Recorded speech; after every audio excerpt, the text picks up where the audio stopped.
From the moment that the trading ship Avalonia slipped its orbital berth above the planet Lave and began to maneuver for the hyperspace jump point, its measurable lifespan, and that of one of its two-man crew, was exactly 18 minutes.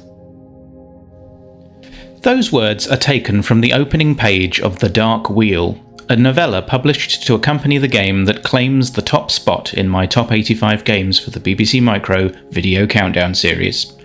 Doubtless, there are many of you watching who had a sneaking suspicion that it could only ever be this game, and you would of course have been right. After all, how could I make a series like this and fail to recognise the sheer impact and legacy that this genre-defining game from 1984 has left in its wake? For many, it is the game that led to a desire to own a BBC Micro in the first place. While it was subsequently ported to a dazzling number of other consoles and computers, its home was always the Beeb. I am talking, of course, about that totemic Acornsoft game from those programming wizards David Braben and Ian Bell, Elite. Now, I'm well aware that YouTube, and the internet more generally, is flooded with content about this game, and it would be difficult for me to add anything that hasn't already been said before. But I want to make a few remarks nevertheless before we head into the game. I call it genre-defining because, well, that's precisely what it did. There was a time before Elite and a time after it. Before Elite, the concept of a space trading game in an open-ended universe that combined 3D graphics with interstellar dogfighting, adding a dash of planetary economics into the mix and allowing for you to choose which way you would take things, well, it just hadn't been done before, and certainly nobody thought it could be done within the very limited 32K of memory that a BBC Micro offered. Yet that is precisely what David and Ian did. They even blew away the expectations of the Beeb's own architects in showing what the machine was capable of. What is more, they created a game that nobody, and certainly not me, would ever be able to say that they had beaten or completed. It simply isn't possible, because Elite is a game that offers endless possibilities. It's baked directly into the code. Every time you play the game, it's different, and every time you play, you can make your own decisions about how you want it to go. Once you've grasped, I'm not going to say mastered, this is me after all, the controls and understood the dynamics, you are free to do whatever you like. There's no prescribed route, no predefined destination, it's just up to you. That level of freedom in gaming was practically unheard of in 1984, and even today there really aren't that many games that afford the gamer that kind of autonomy. And all of that, remember, is taking place on an 8-bit system with no access to the internet. So just what is the game all about, and what does it let you do? Well, in this review I'm going to concentrate on the various mechanics of Elite and explain how it works. More than that though, I hope to be able to show you just why the game deserves its accolade as the top game in my Countdown series. So without further ado, let's head in.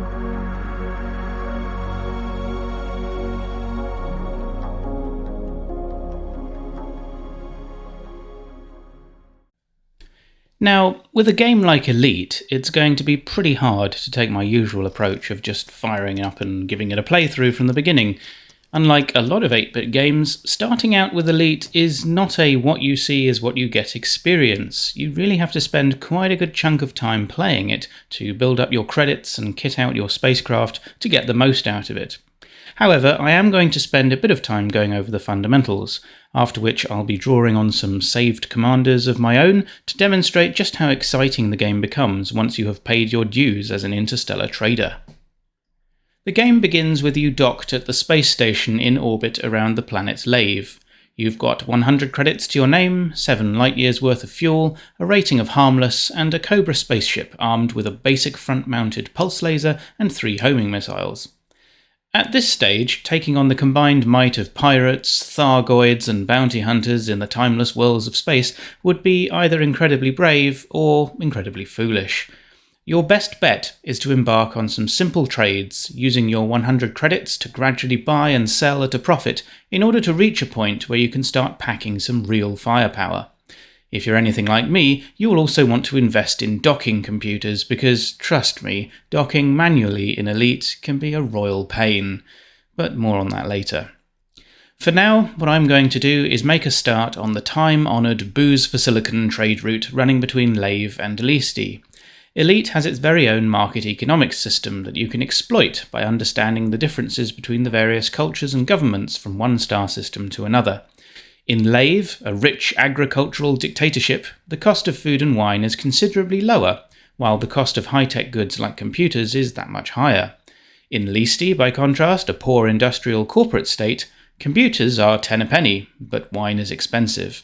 Given their relative proximity to one another, you can quickly build up a decent stack of credits by buying the finest Lavian vintages and flogging them to the underboozed citizenry of Leasty, before buying computers with the profits to ship back to Lave once again. The only outgoing expense you need to fund this trade route is a top-up of fuel each time you dock. Now, of course, the wilder, more experienced Elite players may choose to forego trading altogether and just take their chances with their pulse laser. You can, after all, earn credits for taking out other ships, especially bounty hunters, but you'd better hope that your flying skills are at a Han Solo level. Suffice it to say, I'm much more of a Jabba the Hutt when it comes to astronautical dexterity, so trading is how I always like to start a fresh game of Elite. Of course, most players of Elite, myself included, will have a good collection of saved commanders to draw upon, meaning that you can just load up one with a decent credit stash and equip yourself from there. Well, to business. I've now used my 100 credits to buy all that I need. I haven't got enough cash at this stage to boost my arsenal, so it's time to cut the safety cord and leave the cosy confines of the Lave spaceport. I do still need to plot in my course from Lave to Leasty, but I can do that just as easily outside the space station as I can docked within it. It's really a matter of personal choice. Now, with a course laid in, I can initiate the hyperspace countdown and embark on my very first trade run. I don't have enough credits at this stage to equip myself with a galactic hyperspace drive, so it's just conventional hyperspace for me, not the wilds of witch space. Anyway, it's early days, and I'm on a mission to bring booze to those who need it most. Leasty, I have arrived. Docking. It's fair to say it's one of those Marmite features of Elite. You either love it, and are probably therefore pretty good at it, or you're like me, and you'll hate it, and yearn for the sweet, sweet release of AI. An AI that actually knows what it's doing. Well, what is docking all about then, and how can you do it to at least survive the early trade routes? The theory goes something like this. You get close enough to the planet that the letter S for the safety zone shows up on your cockpit display, and this also means that you're now close enough to the space station that it will also appear as a separate object on your radar. At this point, you should be able to orient your ship towards where the space station is, keeping the planet on your left and the space station on your right. Fly in a straight line, maintaining the trajectory with the space station on your right and the ship just ever so slightly to the left of it. Switch to the right side view at this point and fly in a straight line until you see the space station starting to pass you by. Now you can come to a halt, switch back to your front view and spin around so that you're facing what should be the entry port to the station. If you fly directly at it and as you approach spin your ship so that it broadly matches the spin of the space station, you should just about manage to glide and make a graceful dock. That at least is the theory. Here is a crash reel of my attempts to dock.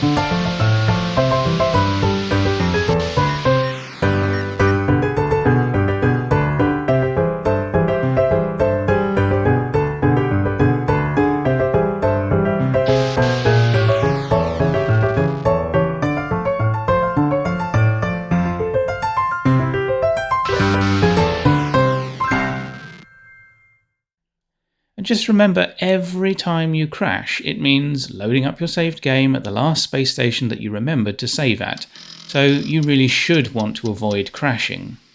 But let's face it, it's just so easy to do. Well, let's get back to our Elite story so far. I've arrived safely at Leasty, which means I can now enter the sell screen and offload my Lavian food and booze. This nets me the princely sum of 152 credits, which gives me just about 54 credits of pure profit. With that, I can now buy a computer. Technically, I could buy 2 computers, but then I wouldn't have enough credits left for the fuel that I'll need to make my return trip to Lave. Without a fuel scoop to fill up my tank from a nearby sun, that would leave me stranded in Leasty forever. Well, technically I could go on a killing spree to win enough credits to buy my much-needed fuel, but I'm not especially well equipped for that kind of escapade just about now. At this point, the game becomes something of a rinse and repeat. You essentially stock up with as many tons of computers at Leasty, or wine at Lave, as you can carry, with just enough left over for fuel, don't forget, and gradually your available credits on hand will grow and grow. Your first major expenditure should be an extra cargo hold, as this will greatly increase the amount of tonnage you can carry from 20 to 35 tons, thereby expanding the profit margin you can make on each trade run. After that, you should quite quickly get enough credits to be able to afford a docking computer, the Holy Grail. This will make each trade run much easier. Using the docking computer is a breeze. You just need to get within range of the space station and you can engage it by pressing C. After that, the AI will do the rest for you. I have to say that very occasionally I have still managed to crash while using a docking computer. I don't know if that's just me, but I would say that it's not 100% foolproof.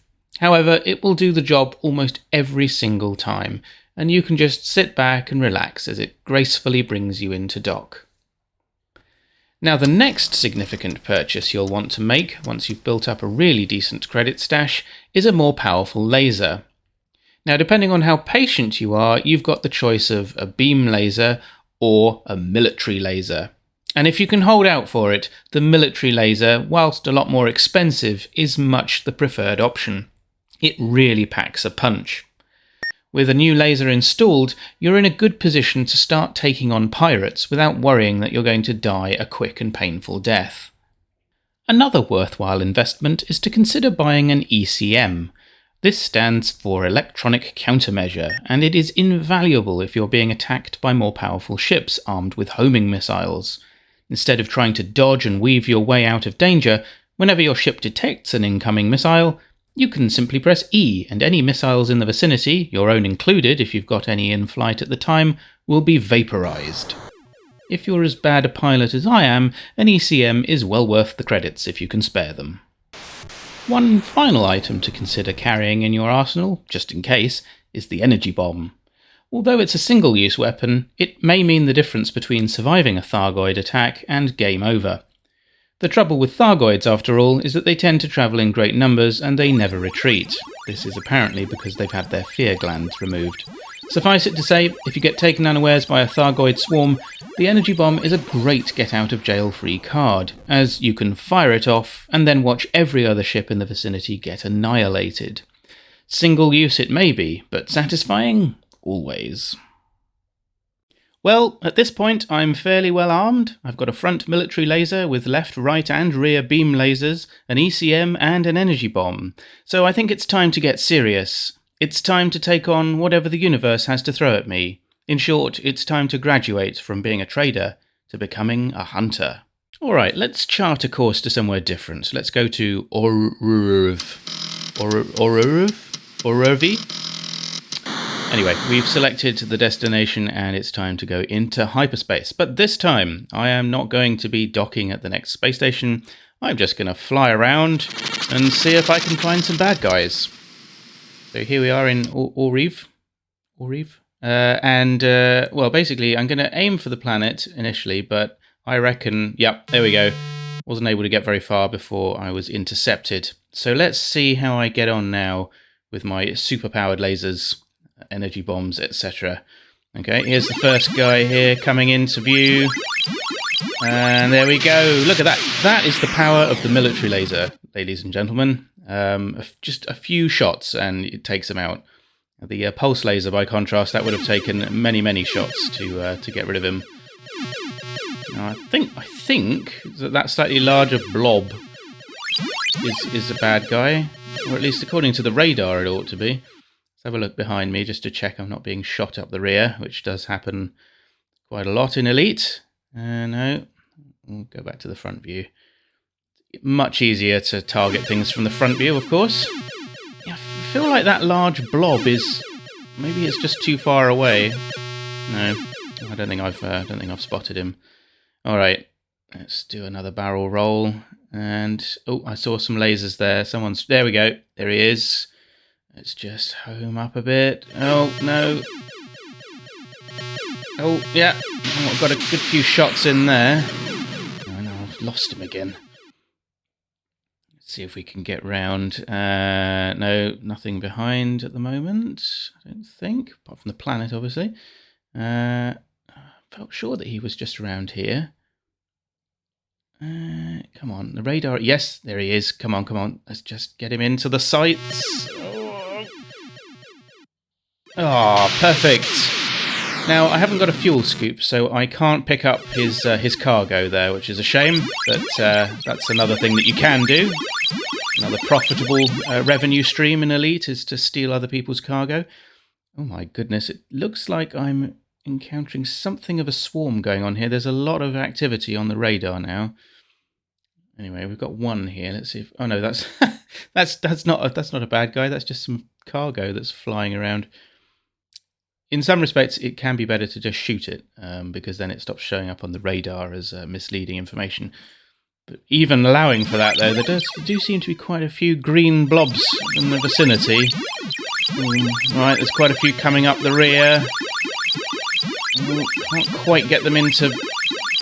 oh dear, no, I think energy bomb. That's what the energy bomb is for in those moments of panic, as I have just experienced there. You really need it. It just kind of clears the air, so to speak. Now, my energy levels are not too bad. I've still got basically three batteries worth there, or 3 fuel cells, energy cells, I think they are. So let's see. Oh, there we go. More bad guys flying in. See if I can take out a few more with the old laser. That's actually that's always the most enjoyable way of taking out the bad guys. They really are laying in a bit thick here. Just give it a bit of a spin. Just, oh dear. No. They're really hammering my shields there. Well, actually, I think they obliterated the shields. My aft shield is completely gone. Front shield is the only one that's got any juice left. Now, I saw some stray lasers. There we go. Right, come on. Oh, hello. I'm going too fast. That's the problem there. If you're flying at too much speed, a bit like Starship Command, if you're going too fast, you basically can't hold them in your sights for very long before they disappear off the screen. Oh no, I've got a whole load more of them showing up. Alright, about this guy. Oh dear, my aim wasn't very good there. Oh, we get some of these guys in the distance at least. Get this one. Oh dear, my shields are failing. Oh, incoming missile. Oh, let's use the ECM deployed, but oh dear, it wasn't quite enough, unfortunately. Yes, well, not a bad first run with my full arsenal of weaponry there, but yeah, I didn't really make a lot of progress, and if it wasn't for the energy bomb, I think I'd have been taken out a lot sooner. So I think we can have another go at that, because I mean, with all of that weaponry at my disposal, I really ought to have done better. So yes, we'll use the old creative editing as per usual and take it up again. Okay, well, let's try a different star system. Let's try Riedquat. There we go. So let's see whether this system is any better. So we'll launch into hyperspace. Quick shout out, by the way, to the excellent Mark Moxon. I'm actually using his version of Elite here, which cuts out on the flickering of the spacecraft. It's a very, very clever tweak to the original game. This came about following Mark's excellent source code analysis that he's done, which is all available online as well. There's a link to it under this video. Okay, well, we've got a squadron of ships. I'm going to try using a missile against at least one of them. Homing missiles are fantastic. You can only carry 4, as previously mentioned, but they are brilliant because basically as soon as a ship flies through your crosshairs, you can launch a missile and it takes out the ship. Now, let's see how we get on here. We've got quite a few of them clustered together, but I'm managing to make quite a few hits with the old laser from a distance. Just need to see how many of them I can murder. There we go, my missile took out one in the top left there, if you noticed it, in top left corner. Okay. Oh dear, they're really hammering the shields, and my laser temperature is really high, which is limiting the amount that I can actually fire. Okay, not doing too well. Oh, don't think I'm going to survive. Oh, okay. Well, hang on, we've just got one left. One left. I just need to, if I can just get rid of this guy. Well, I've got to be careful here because the laser uses energy and I've got precious little energy left. Oh, there's an incoming missile, but the ECM will take care of it, and I think I've survived. Oh, hang on. What fresh hell is this? There's a whole load more of them coming in. Oh my goodness. No. Oh, I think I might possibly have killed myself there, because I had so little energy left that I think that the last remaining gasp of energy went on the laser, which I fired, and then I was toast. I don't know. I felt a little bit more optimistic about Reed Quack. I think we're gonna try that system again, and I'll see if I can do slightly better than I did. I mean, I think I did quite well. If it wasn't for a second attack wave there, I would have actually just about survived. Oh well, there we are. All right, so here we are. I'm going to go back to Reed Quack again because, yeah, I mean, I was so close that time. I felt like I was close. Maybe I wasn't, but it just felt better than Orive, where I just got completely mullered. Let's be honest. So we'll make the hyperspace jump yet again, and similar to last time, just going to find the planet over there and go in this direction. I don't know why I need to fly towards the planet. I could fly towards the sun, although if you get too close to the sun, obviously your cabin temperature goes up, and that can be a bit dangerous. Alright, so we've got an initial bad guy strafing us here, but I'm going to take him out, no worries. That was pretty straightforward. You've got another one coming up here. Oh, there's actually a couple of them by the looks of it. Let's see if we can grab. Oh, now they've broken formation. Okay, well, we got rid of one of them. That's good. Just need to. Oh, low. You came out of. There we are. Nice bit of pentagonal cargo flying through space there. Okay, pretty decent. Looks like is that the cargo still floating around? I think it is. Oh, no, we've got another bad guy that just swooped in there. Sorry, I didn't mean to press the laser there. That was a mistake. Okay, let's rise up a little. Let's see if we can find them. Is that blob in the distance, maybe? Quite sure. Speed up a little, see if I can find them. Nothing happening at the rear. I'm wondering if I might arm a missile at some point, because that might help with... well, I've got 3 of them by the looks of it now. Can't see any of them directly in front. Oh, no, 4. It's growing in size. Ah, there we go. Oh, no, I lost him. There he is. Now, I've got a missile armed, so there we go. That's the beep. Oh, missile jammed! Ugh.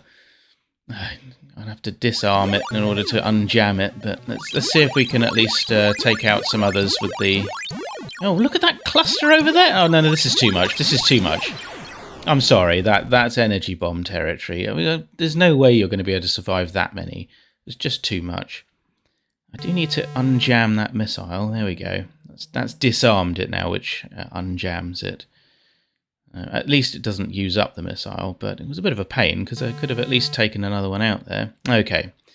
Right, we've got 1 by the looks of it. Oh, no, 3. All right, let's get some shots in here. Oh, energy. Oh. Well, I don't know. I feel like that was worse than the previous attempts on Reed Quack. I mean, at least I managed to take out an attack wave without having to deploy the energy bomb. And I still got blown up. And in fact, On the last run, really, I got blown up because of my own fault, because I activated the laser when I shouldn't have done. Well, I think we still need to do another attack run, don't we? I mean, with all of this weaponry at my disposal, I can't just leave it there. So I think we'll have at least one more go. So creative editing time in 3, 2, 1. Okay, so for this final run, I think what I'm going to try and do is see how far I can get in the Elite universe without being destroyed. Because really, that is one of the magical things about the game. It's not just about, shooting at spaceships, which is, of course, great fun. But it's also about exploring the universe and just seeing some of the different planets that there are and the different cultures on them. So I've decided to go to DSO this time. I'm speeding this up just to kind of get things moving along, but this was a fairly simple run to DSO. I didn't get attacked along the way. Now I'm going to dock in DSO, and having landed in DSO, the only thing I'm going to do is stock up on a bit of fuel and then chart a course to the next furthest system that I can get to, let's go for Riorti. Here we are. It's made of black, fat felines, plagued by deadly earthquakes, but has an eccentric love for tourists. There's a slightly sadistic love for tourists if they're plagued by deadly earthquakes, but there you go. So we'll zoom across to Riorti. Just going to launch into hyperspace now and see whether or not I can get to Riorti without being attacked. And just see how far I can get. So I've docked in Riorti now. I didn't get attacked along the way. I've topped up on fuel, and we're just going to keep on going. Let's try Ra. It's an Egyptian sun god, I think. Now this one's also beset by deadly earthquakes, interestingly enough. We're going to zoom across to Ra. Just launch again into hyperspace, just try our luck, really. Because for me personally, the exploring the universe and reading some of those funny descriptions of the different planets is all part of the fun of the game. This has been another uneventful run. I've managed to get to Ra without too much difficulty, and initiating the docking computers here and landing in the space station. Docking computers are so good. Now we will repeat the exercise, top up on the fuel, and then go into the star chart. And now we're going to go to this Azaku. Sounds like some kind of demon. Azaku. Red slimy lobsters. Famous for pink oceans and zero-G cricket. Well, that sounds like an exciting place to go. So let's leave the dock, launch into hyperspace. And now this run, it looks like we're not going to get away with it quite so easily. I can see some danger here, so let's see if we can just nobble these two. Just a couple of ships by the looks of it. Doing a number on my front shields, but that's ship number 1 out of the way. And can I last long enough to nobble this one? Yes, I can. So there you go. A couple of ships there in the Azaku system, which were trying to hamper my journey across space. But it weren't too much difficulty that time around, so we can continue on our journey. Oh, no. Another one has shown up on the radar here, so we're going to just take this one out as well, I think. Where is it? There it is. And launch laser beams. Yeah, almost. There we go. Oh, and another one of those pentagonal Toblerones floating out into space there. There you go. And you notice that you get credits every time you destroy a ship. That's your total balance, by the way. I didn't just get 4,100 credits for one ship. It would be nice, but sadly not. But it's it's enough to keep the old fuel going, really. Nobble a few ships, and it gives you enough credits, hopefully, to keep topping up the fuel. So I'm now at Azaku, and top up on the fuel again, and into the space chart. Let's try Edinso. Sort of a scramble of Edison, by the looks of it. Mildly noted for its pink Edinso. Oh gosh, I don't even know what that was. But anyway, we're going to leave the dock, launch into hyperspace yet again, and head to Edinso, or Edison, however you want to say it. Let's see whether or not we manage to make it. No, you see, it looks like there's something else flickering on the radar here, so this is going to be another run where I'm intercepted.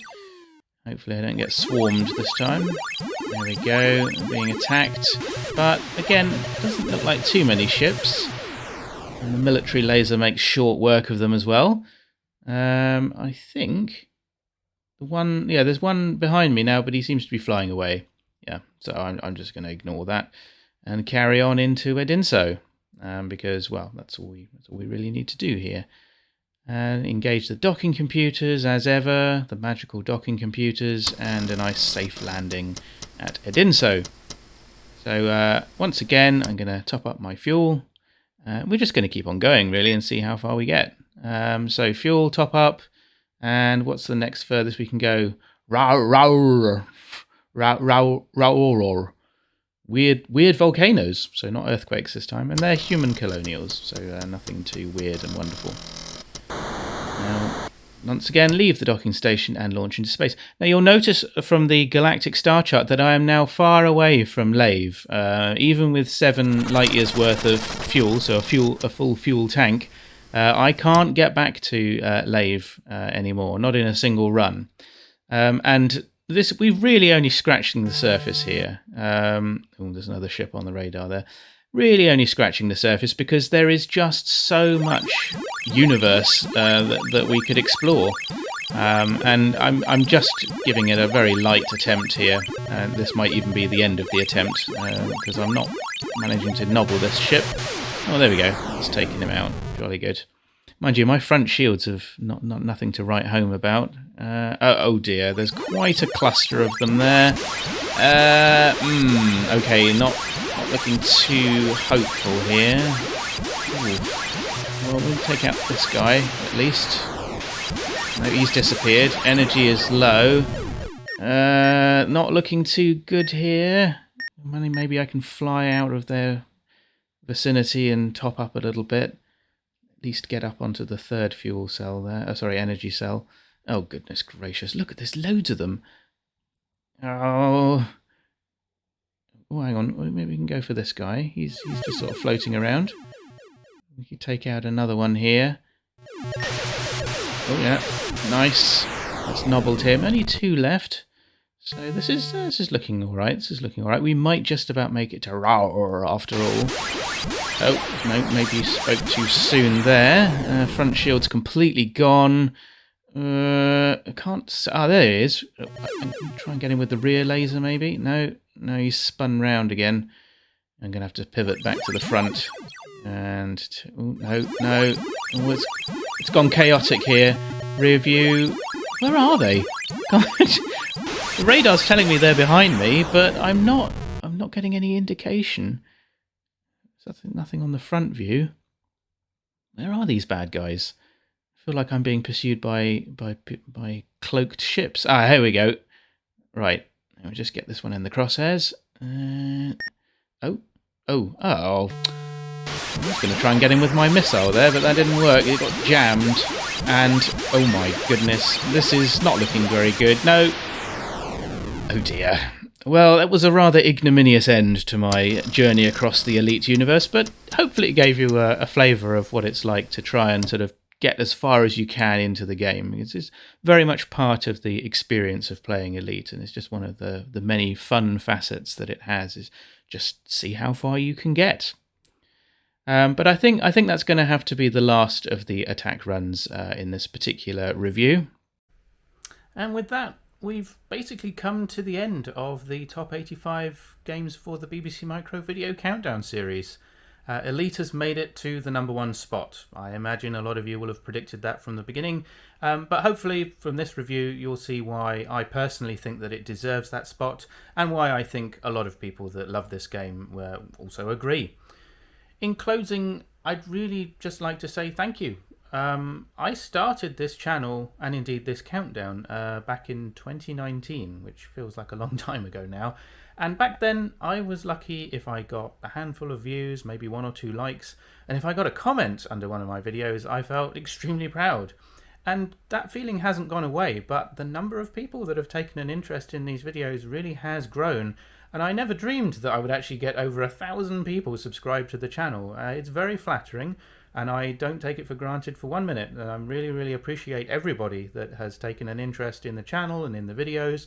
And I hope that through this particular countdown series you might also have explored some of the other videos that I've made since launching the channel. Now that this countdown has come to an end, I fully intend to keep running the channel. I've got lots of ideas for other videos. I'm definitely going to be taking more of an interest in reviewing some of the newer games for the BBC Micro. I've made a few of those reviews in the past, but I definitely want to increase those. And I'm also going to be opening it up to reviews for games that perhaps didn't make it into the countdown, but which you feel should have done. Games that I might not have personally come across before. I definitely want to continue reviewing Beeb games, keeping up the sort of momentum for games both old and new. So the channel is very much still going to continue, even though this countdown series has come to an end.